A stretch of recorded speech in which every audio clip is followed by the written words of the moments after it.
Pathian Paulin Atutiang Lim Ilongai Khango San Sin Cha Mathai Siak Bung Som Ni Pali Chang Som Ni Pakuwatanga Chang Som Thum Pakhat Ilo Chiarang Mathai Bung Som Ni Pali Chang Som Ni Pakuwatanga Som Thum Pakhat Nima Sela Chung Ni Khe Om Nulaka Suwan Ni Ti Thimina Omang Tha Eng Tolovanga Vana Changin Arsi Te Alotla Anga Van Thil Ti Theina Te Chuti Nin Omang Chuti Huna Suwan Mi Hring Fapa Chin Siana Chuwana Alangang Chumi Huna Suwan Layat Sitinin An Om Tianin Chu Manga Mi Hring Fapa Hi Thil Ti Theina Le Rau Puina Satak Ne Van Chum Chunga Lokal An Muang Tin avan tir kong tesu totorod nagin na satak nera tir suwakang anni suwan athan tesu kol kiliata van to pachanga top le lam thengin an lor khomang san chin cha lukazia lo chiar ang zanin chu ka chiar deu du adona ni lo khathiam don nia luka bung so pasari Luka Bung Som Pasari Chang Som Ni Paruk Le Ni Sari Lo Sia Leang Luka Bung Som Pasari Chang Som Ni Paruk Le Ni Sari Nova Dam Layat Hilom Ziang Khan Mi Hring Fapa Alokal Le Ni Tesuana Ombokang Nova Longa Alua Tuya Lo Le Ta Anza Ati Lum Vek Ni Kha Athen ma lo song an einan bara nupui pasal anin nei thina ini se dang lo sia le ang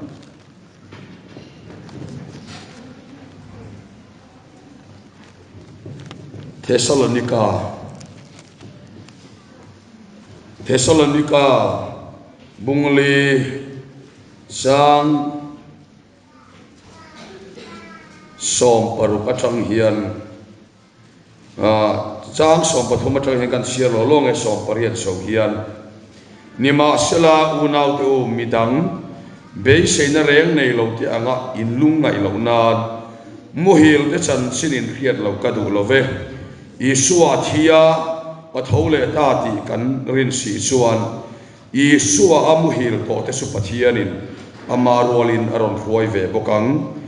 Hei hi lalpa thuin in hnen ka soyani keini lalpa lokal le na thenga nunga lo lo om renga te hian muhil to te sukan le khal tok lowang ti hi lalpa nge chuaw thom ne van tir kau chunung perone pathian to tron ri ne vana chungin lo chuk don si a tin Krista thi to te su an tho ma sa anga Chumi nuwa chuan keini nunga lo lo om renga te hi borua ka lalpa muak turin an ma ni rualin chum zinga te khian lak chawin kanomang choti chuan kumkhua in lalpa nena kanom tawang chowangin heng thu hian in thamuan ton ro ti kan muani pakhat che lo chiar le ang Peter le khathon panina bum thum sang riat achanga sang som pathum zo hian kan chiar le ange Peter le khathon panina bum thum sang riat achanga som pathum nima sela du takteu he thukam khathi thei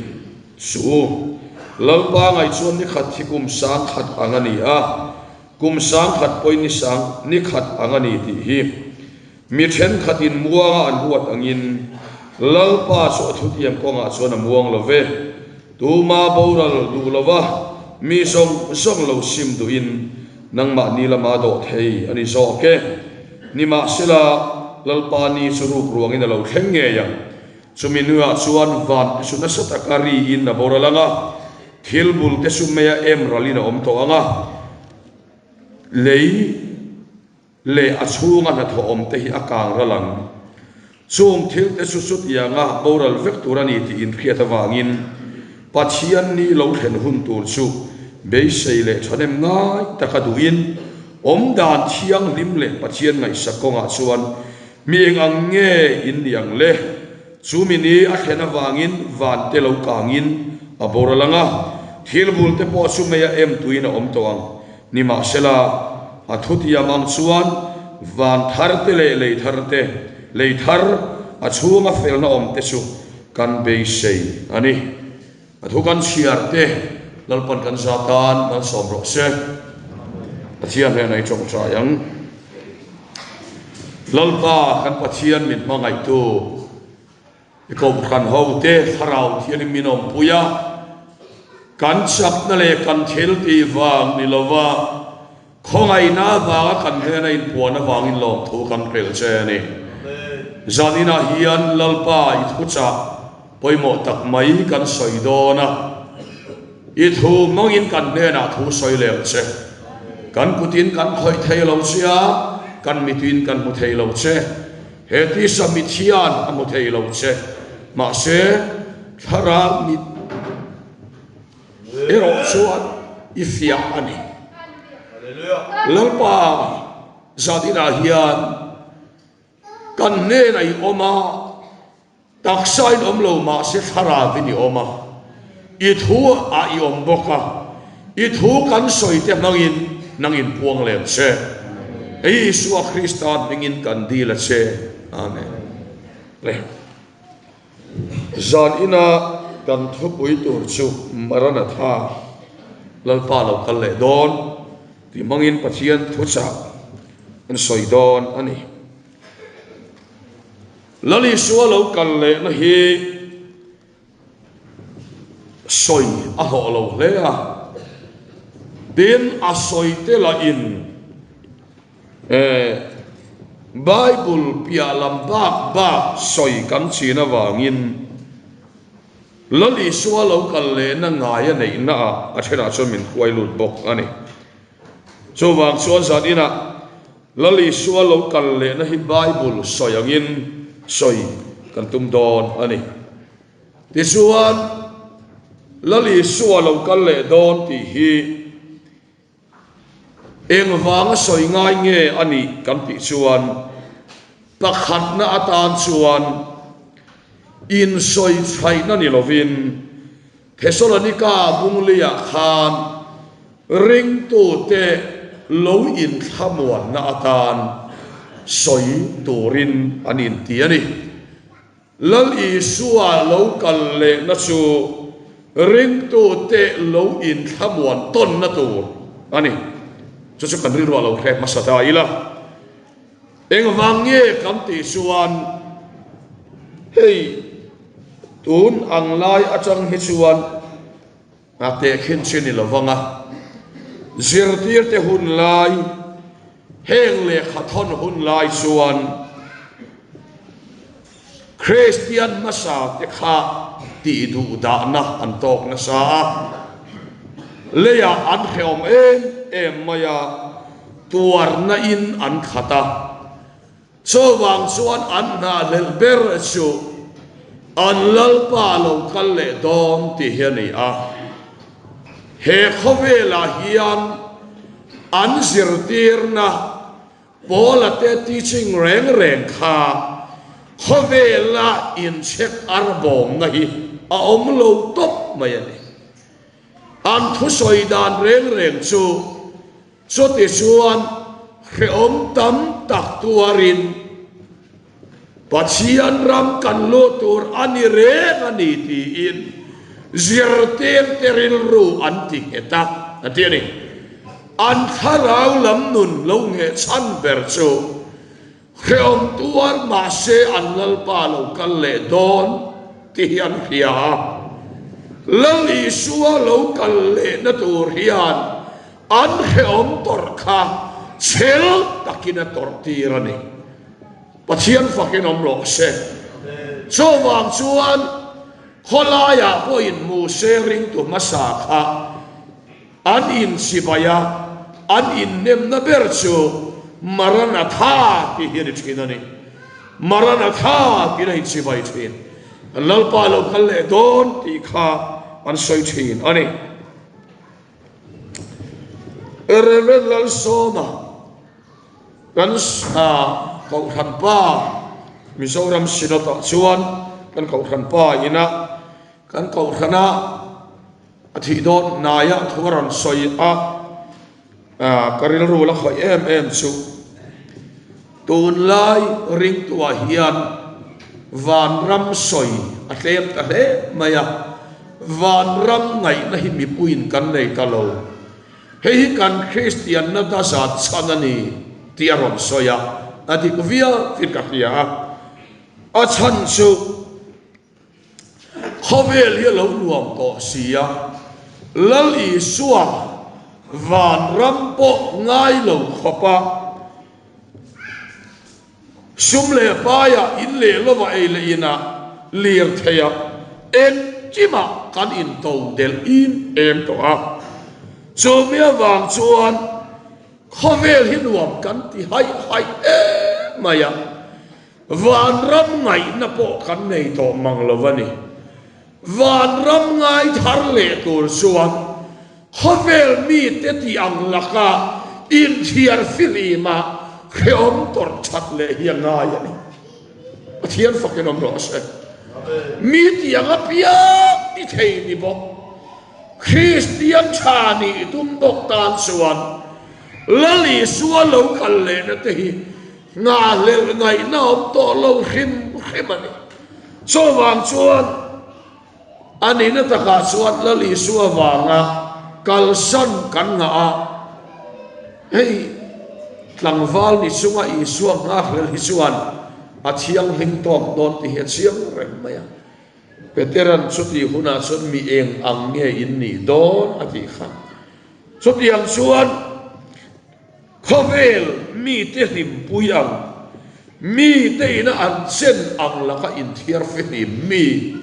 ring tu eile ina an lo tla cham lo mani po in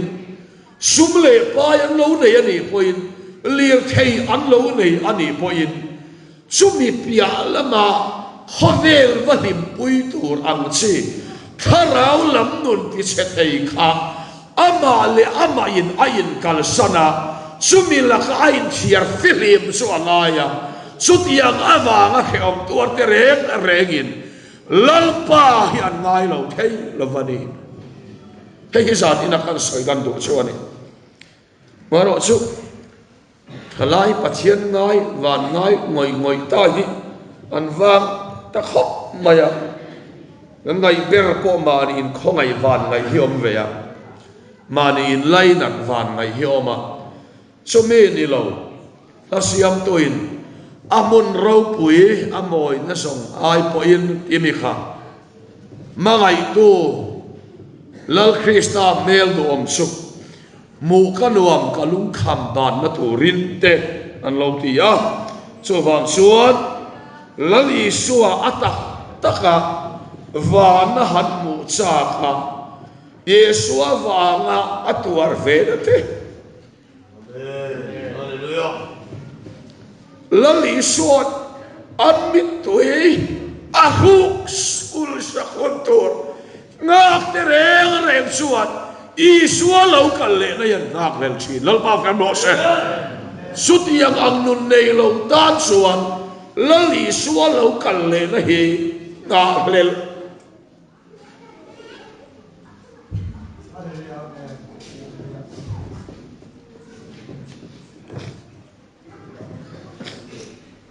nga hel thei po ani lovani ti chuan hei hian lo in nem ton lo in thamuan ton ro lo kal le ngei don in kheom rei lovange I suwa wanga in sa te song hi a thon don lo alo kal le don atiani he aro pui ka ti khop maya so wang chuan zodina hian hei hi kan ngai tu ana lo om sela ten hei then khát chịu mi phật lộ tụ vàng mấy hiền anh em thiêng đi mà lali xua ava ngã chan te suan mi phật lộ em lộ lộ về mo an chan thọ đón lâu thì ăn khia an lân ba lâu căn lệ đón thì ăn khia ta vàng in he lệ ina hiền ăn rù mà sẽ ăn kharao cái rồi số lom về thung anh số mà thiên thôi mình có mua này lệ số căn lali số lâu căn lệ tour zia ami te khabuan lệ lord ura lâu căn đàn tour Bible mình có mua này te suan lali suwa marana tha ti alo kal le don ti hi alo kal to ti na ni alo kal le don suan khove la hian lali suwa hi taksa in voi khat aron kal to wa te suan khara vin Pentecost nia mi song tu ma khiar bik nei lovin vai mi zo sa nam som o se mi lo po mi re thei ber le mi nuai nu ber le million ber te na an kol thei turin Pentecost dia atharau chiang lim chu khovel ta aron petani lalpa fa kelam no se tharau chiang lim chen na tlak lo tu ma an om lova tharau chiang limina alua khadu lo tu ma an om lova so wang suan mitin so nga chen adua tharau chiang lim suan so pathian thui min ko mua te suan ato ber atan avoi thumna taksha inaron kaldona ni so pakhatna voi khat kalna masa khan misual te lam turin alo kala alo kalle huna suan mi felte alam vet khung to dona ni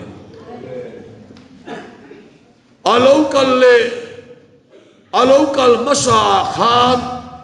behem mun klom bera aron pianga alo kalle huna suan van tir ko chung nung ber onen pathian to toron ri ne da local to don al pa fu no mo se a local da hi dam don lo mani ti asia ga ni a local na masa khan ko tan kha ka an ti luma an vuwa an vela a local le huna chuan thir tiang in ro ga rel to do da ni a local le na lo then huna chuan so bang suat sumi ma nge suan mi ek ang nge in ni don voi nia hian ka khai veng ti ngot ani lo in dam lai nge hian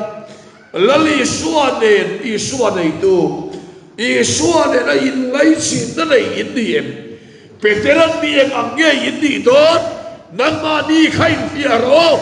atiani so bang suan zat ina hei kan nei tu ana lo se poi mo heri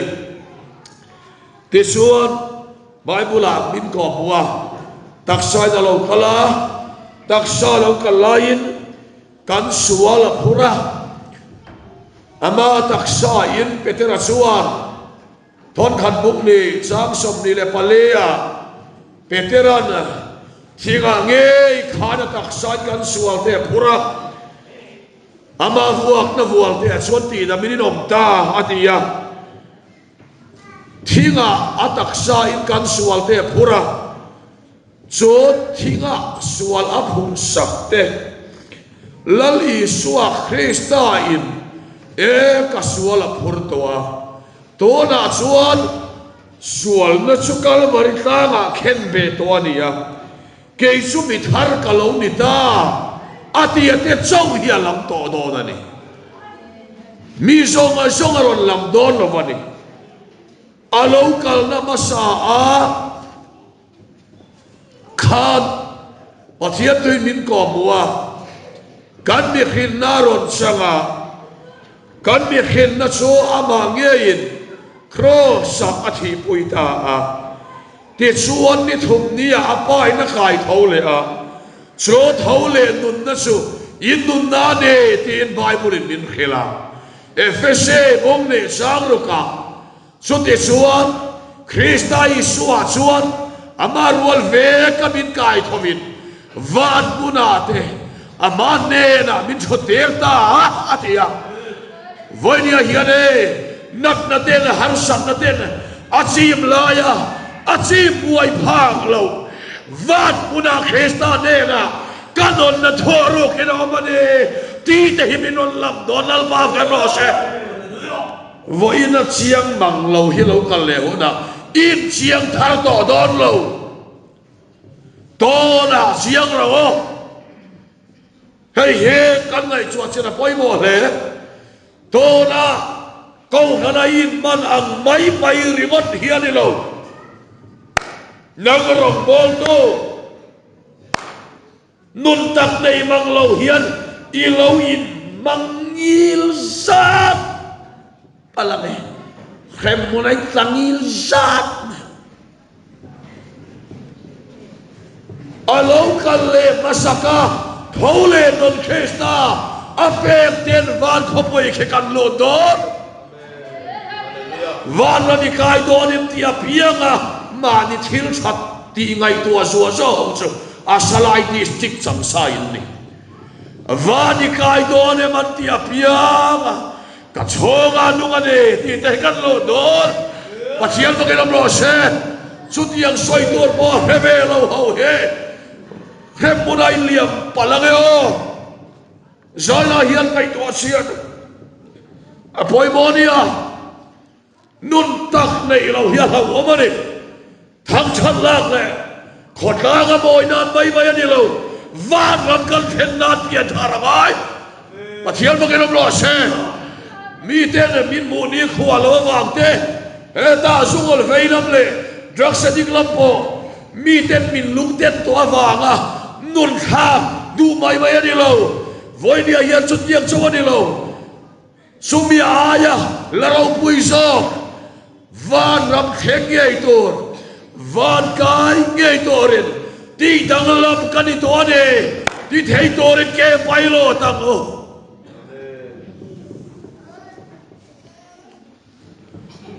sabem tung thun akia nga lo ne ni bo phel ula atau tang rei to sia va phel ve khim khim ro ba ti lo ba sabem tung thun akia nga lo ne an phel chan kha an lo tan nak an lo chon na kha an lo phuar na kha a rei to wanga an phel thol puringotin a ti lo ba lali suwa jerusalem lal anina alu na thurani hei lal angin alu thi kan ti fowa bible a pakhat ma om lo ba lal ang ti kha lal le ma chang lo ba lal ani sia chu lal le ma chang mi lo mani tum kaw ni a pia nga lal angin alu ti tong kam hi chu i mang lo kha ti bible in siap der mang bok si lo ba lal ang alem chang ani lo sia chu phel ula ka ne na han kai ro ti kho ta ni o phel ula ati po kha a thu nei na mang khan ti chuan lal anga lal ani na alu ta a chuan a tan sabeng tung kha a phelani i suan atum ram a them theng a chuan na atan ani kan kha thia me mo atum ram a them theng a chuan na tan phelani van ram kai lo turin piang thar lo lal pa gram lo se mi ta fak mai mai ta na min soi chenem to sia thoi kan nin kha ka ngai ti sakhi ani lo van ram kai lo tur nu ni o so wang suan zanin dan som le pania weme information center lali suwa local do tin ron output mai se biak ina tan lu tur zong chu piang thar lo chiang sa in hau wang ti na ne hei hi a soi chai lo ring tu te kha alo in har sa ta piang le in mangana piang ina i suwa chu thom ring tak ne lo kal don van atangin lo ti ula lo in thamwan lo ate thom ring tak ne van ke kau chung nu beron ne Michael to torot aron ham don ti son i lo khu ra ni chon kem ron lu nge ngai le so la ni chu mo so wang so sa tina he kan ngai tua poi mo le maya hey anun tak tak nei turin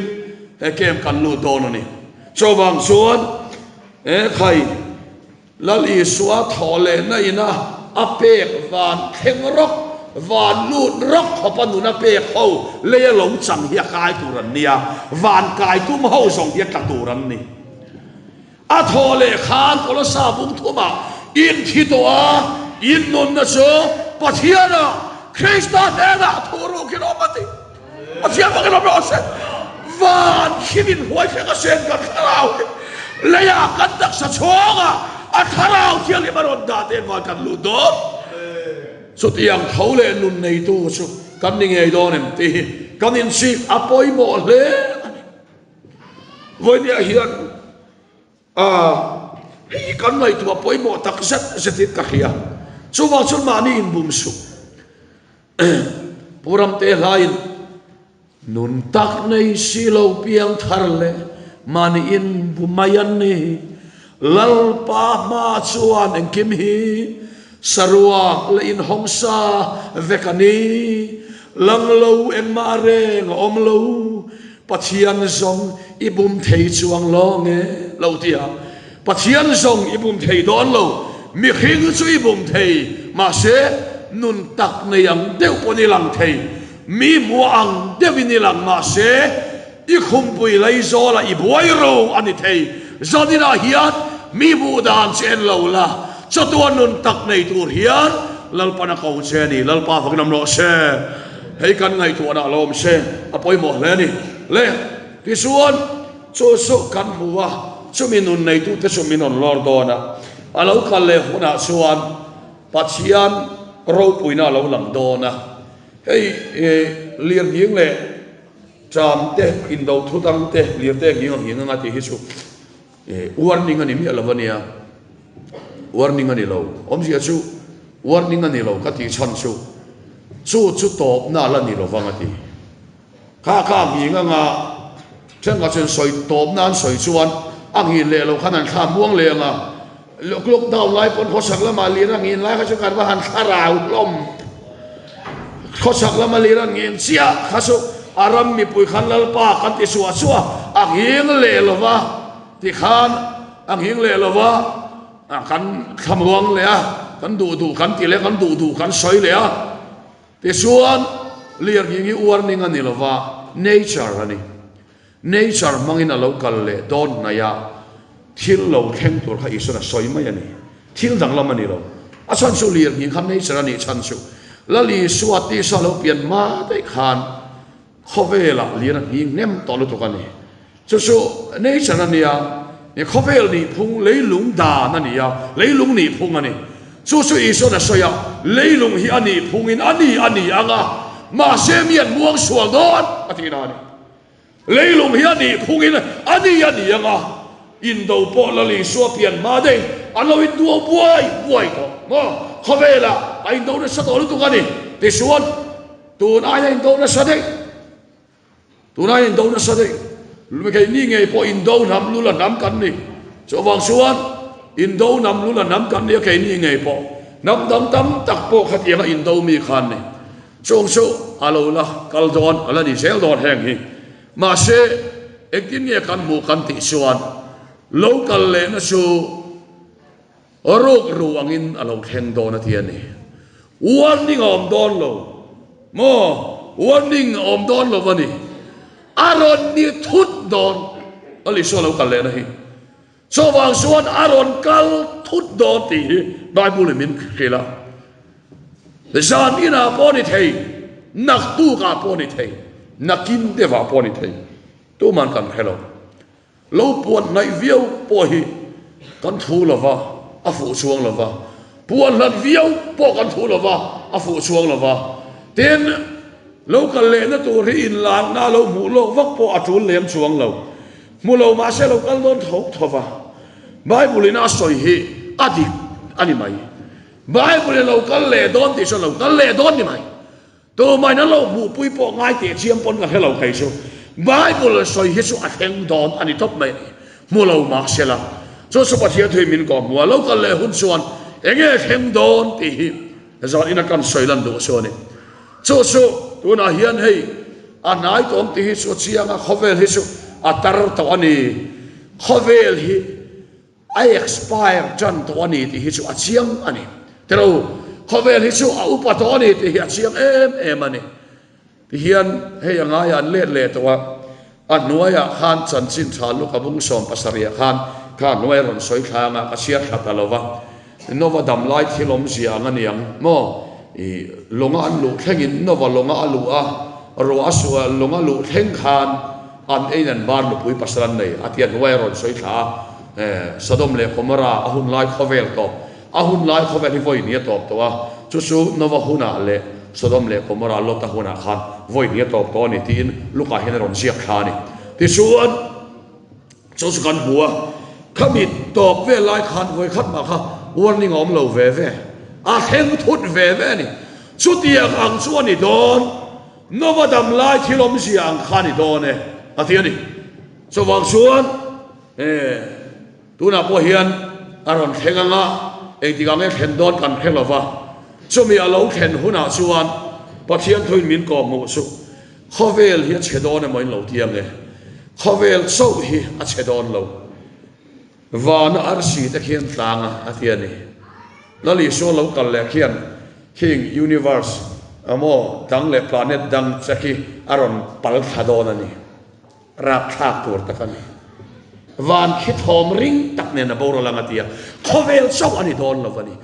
mo universe ki abral vek don ki galaxy kam ti song te ke apuak ke vekanga planet dang song hi apuak ke vek don ani tuna po Russia te America te China te wa India te po ani vekang khovel hi au pato tian Christian te sirtina chang lo point so ma son him na an zonga